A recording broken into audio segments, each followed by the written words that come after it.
다윗은 하나님이 거하실 성전을 아름답게 건축하고 싶었습니다. 그러나 하나님은 다윗에게 성전 건축을 허락하지 않으셨습니다. 우리의 시선으로 보면 참 대단한 마음이었습니다. 하나님이 기뻐하시겠구나라고 여길 수도 있는 마음이었지만 하나님은 허락하지 않았습니다. 왜냐하면 그런 다윗의 태도를 하나님은 교만하다고 보았고, 또는 하나님은 다윗의 때에 성전을 지으려고 계획하지 않으셨고 그 아들 솔로몬의 때의 성전 건축을 이미 작정하고 계셨기 때문에 그렇습니다. 우리는 다윗의 보이지 않았던 그 교만을 정리하면서 나는 백향목궁에 살거늘 하나님의 교회는 휘장 가운데 있도다 라고 하는 이 말 속에 이제는 마치 자기의 힘과 권세로 뭔가 하나님 앞에 대단한 것을 해드릴 수 있는 자격자가 된 것이냐 오해했던 그런 다윗의 모습을 확인했습니다. 다윗은 실제로 하나님 앞에 해드릴 수 있는 것은 없습니다. 하나님 부어주신 은혜를 받고 그 은혜를 겸손히 누리며 그 은혜를 누리는 과정 속에서 모든 것이 하나님의 은혜이며 하나님의 영광입니다 라고 하는 사실을 돌리는 것, 그것밖에 할 수 있는 것이 없는 존재인데 잠시 그것을 망각했던 것 같습니다.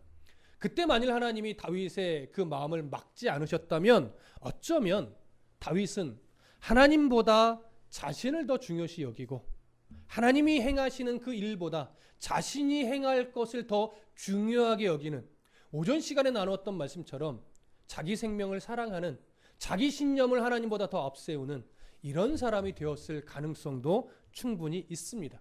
그래서 지금 그 성전 건축을 막으신 것이 은혜이며 다윗을 향한 하나님의 사랑인 것이죠. 다윗은 분명하게 가슴에 새겨야 됩니다. 지금 이 자리까지 올 수 있었던 것은 하나님이 불러주셨기 때문이고 하나님이 그 인생을 지금까지도 간섭해 주셨기 때문이고 모든 전쟁에서 승리를 하나님이 주셨기 때문임을 그는 분명하게 고백을 해야 됩니다. 마치 이것을 우연히 아니면 자기가 잘 싸워서 아니면 자기가 지혜로워서 그렇다라고 조금이라도 생각하거나 여긴다면 그는 하나님 앞에 아마도 조금 더 매를 맞고 채찍을 받게 되겠지요. 그는 이제 하나님 나단 선지자를 통해서 바로 그 하나님의 마음을 이제 전달받을 것입니다. 나단 선지자를 통해서 하나님은 다윗에게 지금까지 다윗을 어떻게 인도해 왔으며 앞으로 또 어떻게 인도해 갈 것이며 또 그 인도함의 끝 목적지에는 하나님 어떠한 마음을 두셨는가, 이것을 다윗에게 이제 깨닫게 하실 것이고 오늘 본문을 통해서 우리는 그것을 확인할 겁니다. 자, 먼저 8절과 9절을 함께 읽겠습니다. 시작. 그러므로 이제 내 종 다윗에게 이와 같이 말하라.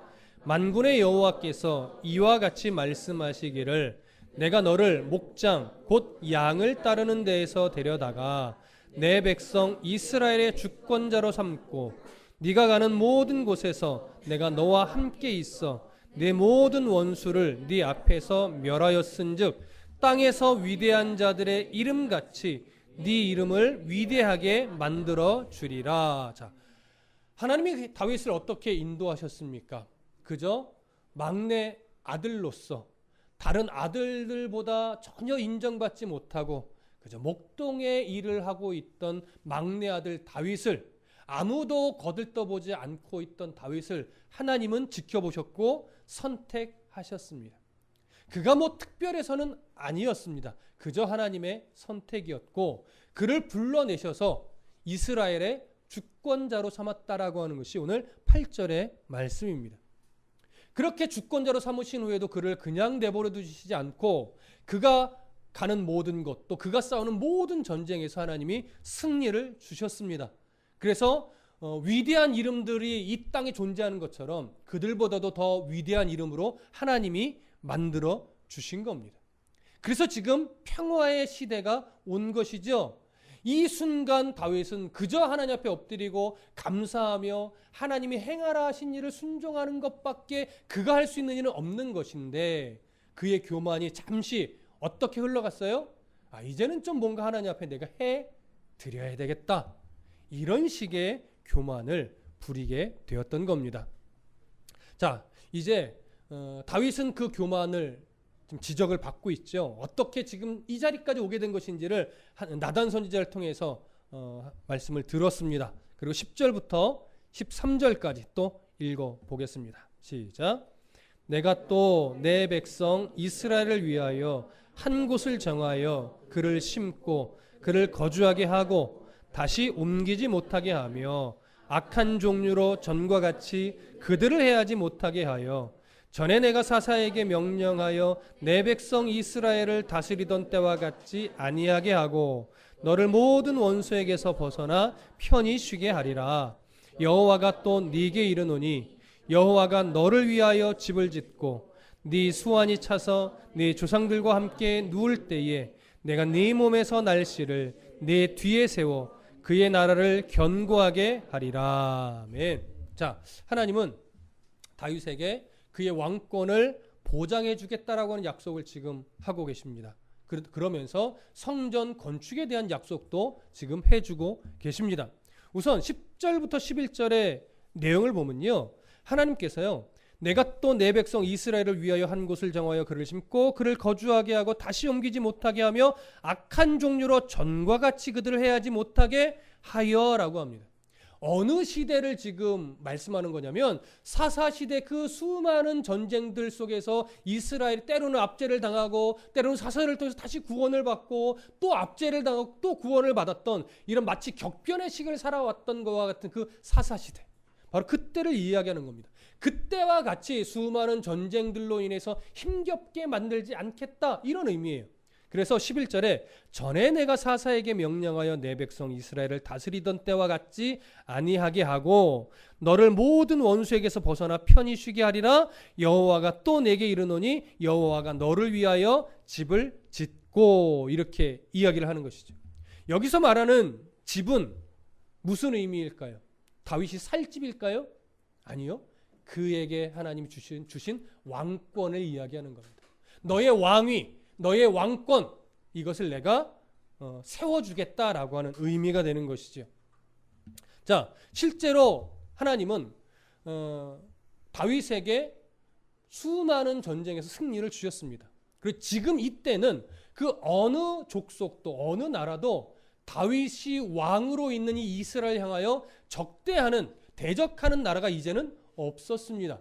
그래서 7장 1절에 어떤 표현을 했었냐면 여호와께서 주위의 모든 원수를 무찌르사 왕으로 궁에 평안히 살게 하신 때라는 표현이 그래서 있는 겁니다. 어느 대적도 다윗을 향하여 공격의 칼을 겨누지 않는 이제 평화의 시대가 되었다라고 하는 것이죠. 이게 다윗이 잘 싸워서가 아니라 하나님이 승리를 주셨기 때문에, 그리고 그의 이름을 높여주셨기 때문에 이렇게 된 것입니다.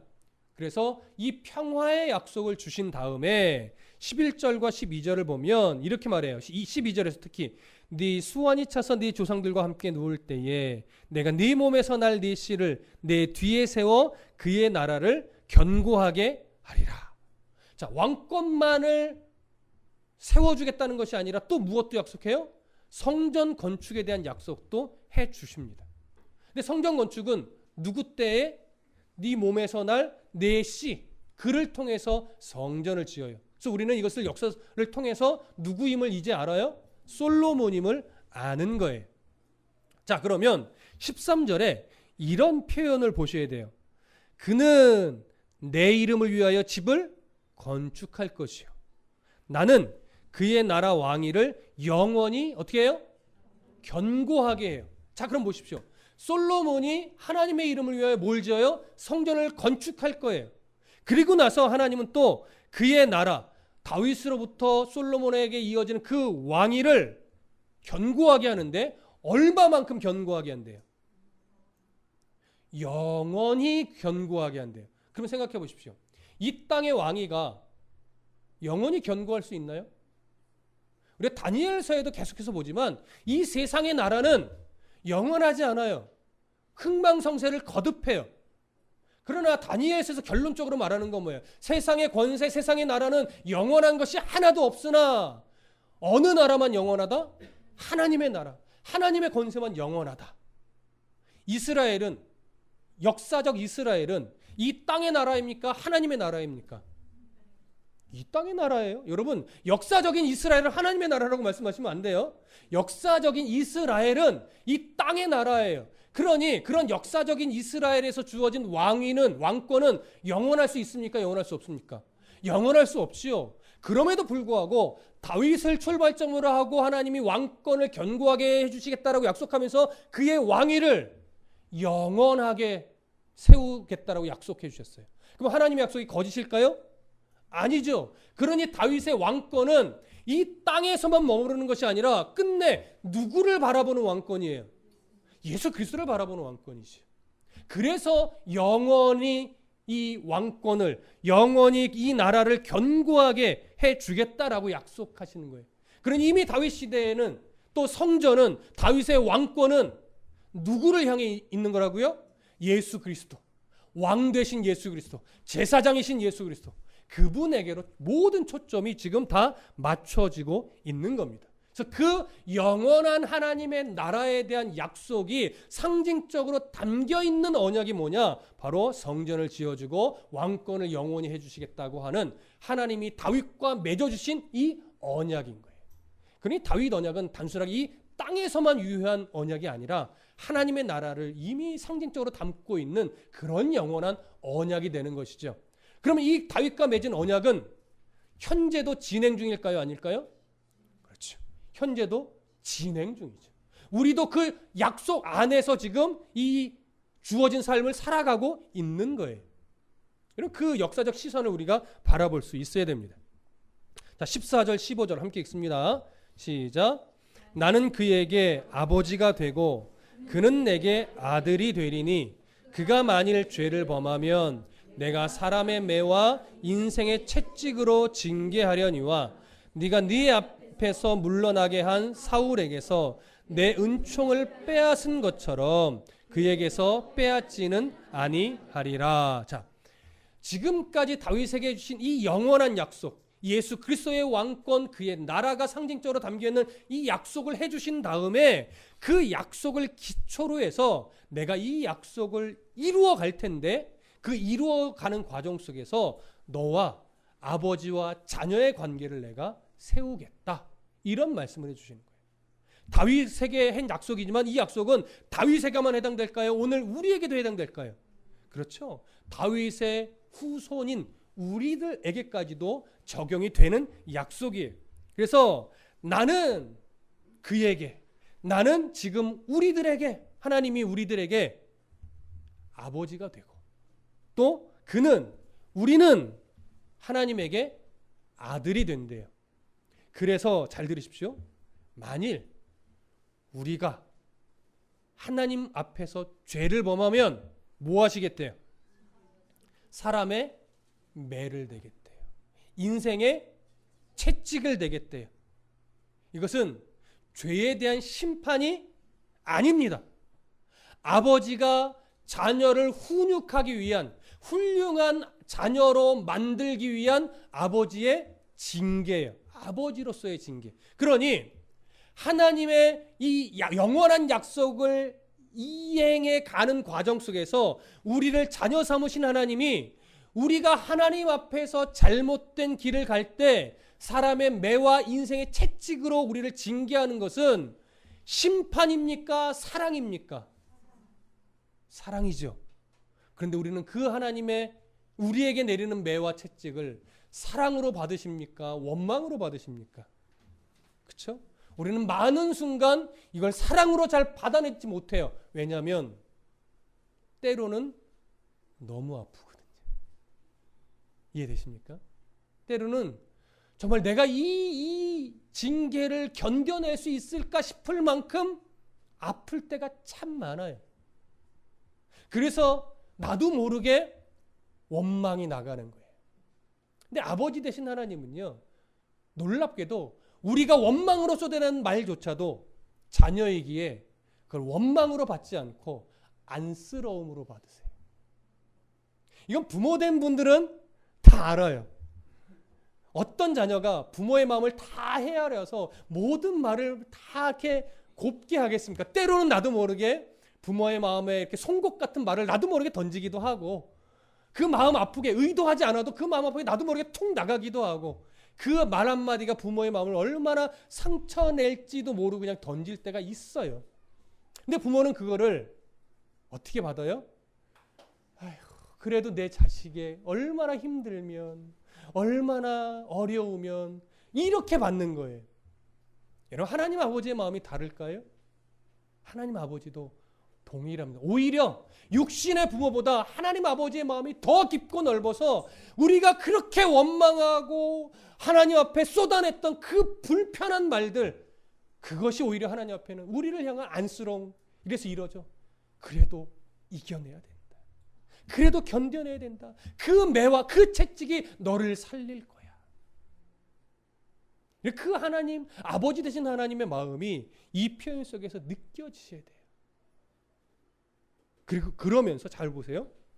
15절에 정말 중요한 말씀을 하시는데 15절 한 번 더 다 같이 읽어보겠습니다. 시작. 내가 네 앞에서 물러나게 한 사울에게서 내 은총을 빼앗은 것처럼 그에게서 빼앗지는 아니하리라.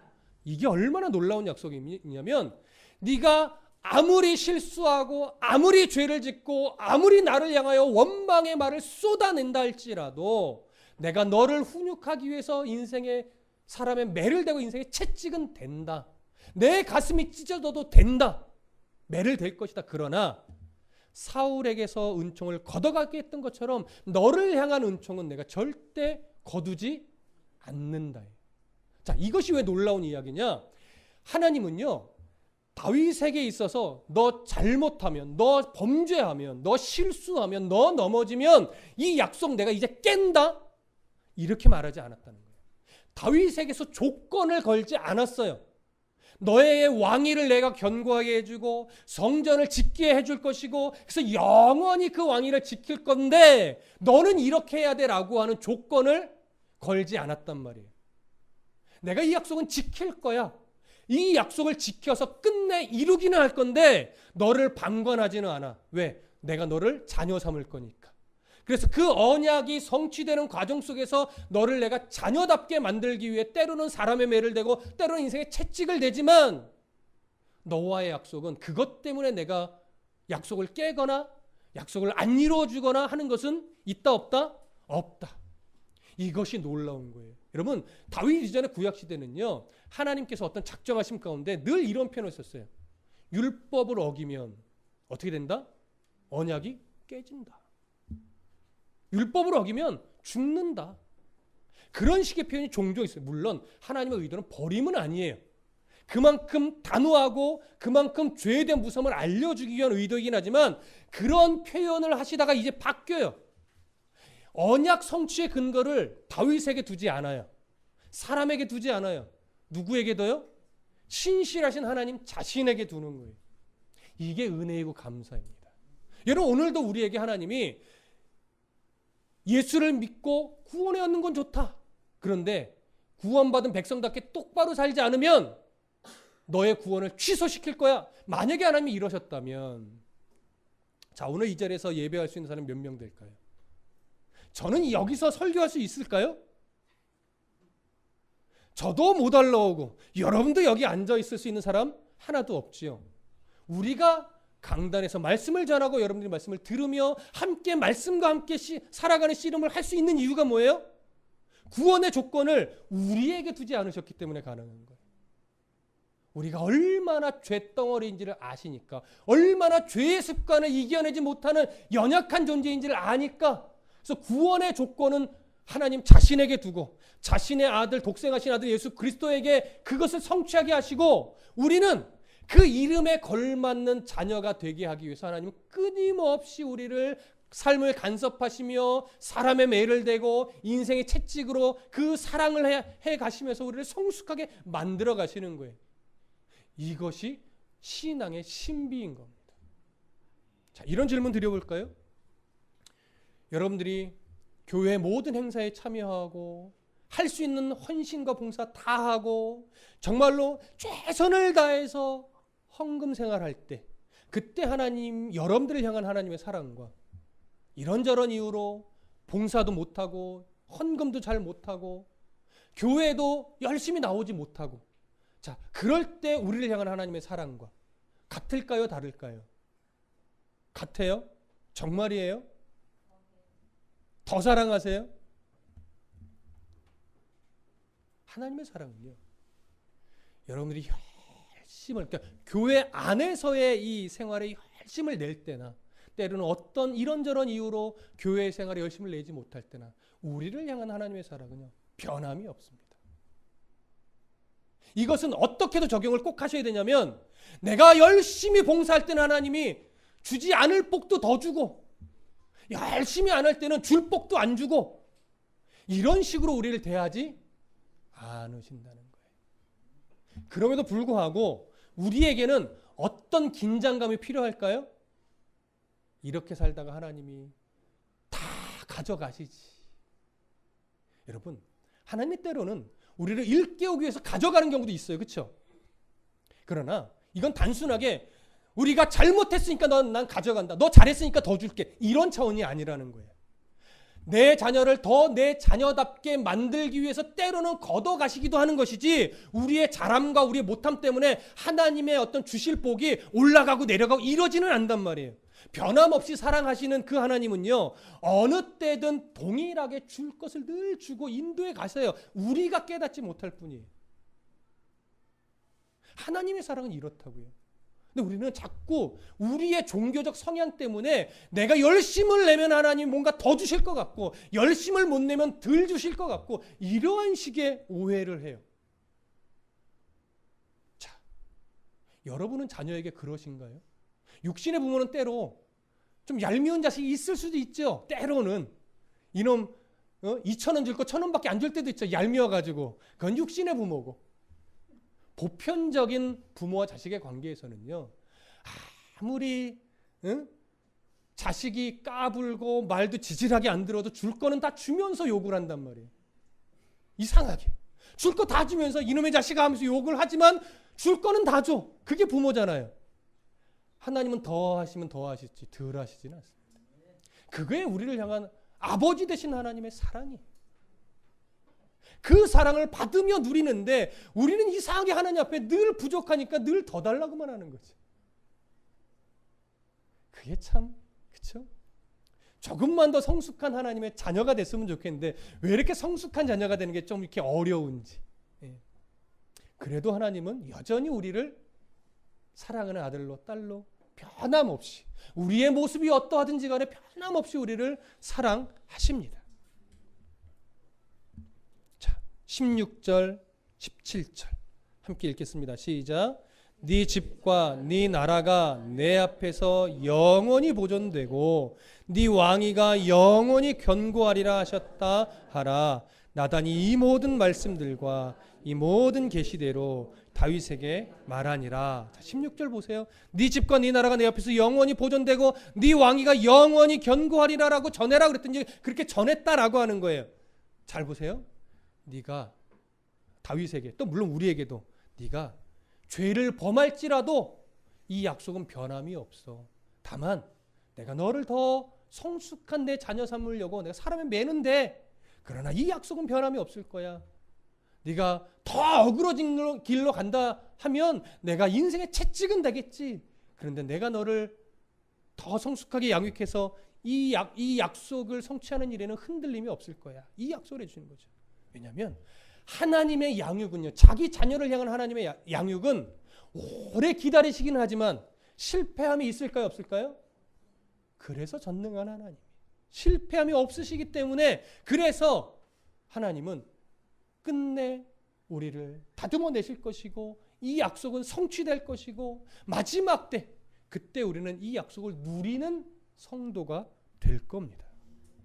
이 신실한 약속, 이 신실한 약속이 참 부족한 우리에게 오늘도 변함없이 살아있음을 여러분 기억하시고, 우리에게 주신 이 신앙의 신비, 잘 들으십시오. 분명히 하나님은 우리에게요, 성도로서 거룩한 삶을 뭐 하셔요? 요구하십니다. 아무렇게나 살면 안 됩니다. 하지만 그 거룩한 삶을 살아나가는 과정에서 때로는 넘어지고 실수할지라도 우리를 향한 하나님의 그 깊고 넓으신 사랑은 변함이 있어요, 없어요? 없어. 이거 놓치지 마십시오. 변함없는 그 사랑을 받고 있는 자답게 거룩한 삶을 또 살아내시려고 애쓰십시오. 어제 넘어지셨습니까? 괜찮습니다. 하나님 깨달아 아는 은혜를 주셨을 테니까 또 오늘 다시 정신 차리고 아이고 이놈아 머리 한번 치시면서 다시 일어나서 오늘 또 성도답게 살아가시는 거예요. 분명 내일 또 넘어지실 거예요. 괜찮아요. 그러나 넘어지실 때 우리 하나님이 이런 내 모습 보면서 안타까워하실 텐데 이걸 생각하시는 거예요. 그래서 또 일어나는 거예요. 그렇게 하루하루 하나님 이 사랑 내 가슴에 품고 살아가시다 보면 어느 순간 하나님이 이제는 하나님이 그래도 날 보시면서 흐뭇해하실 때가 더 많겠구나 이런 생각을 하실 때가 오겠지요. 아직은 아이고 하나님 얼마나 나를 안쓰러워하실까 이런 순간이 더 많다면 한 해, 두 해 지나가다 보면 조금씩 이제는 내가 나를 보면서 하나님이 조금은 더 기뻐하시겠다, 흐뭇해하시겠다 이럴 순간이 더 많아질 겁니다. 그때가 오기를 또 소망하시면서 하나님 저를 끝까지 다듬어 주십시오. 이렇게 기도하며 하루하루 한 해 한 해 함께 믿음의 동역자로서 삶을 살아내십시다.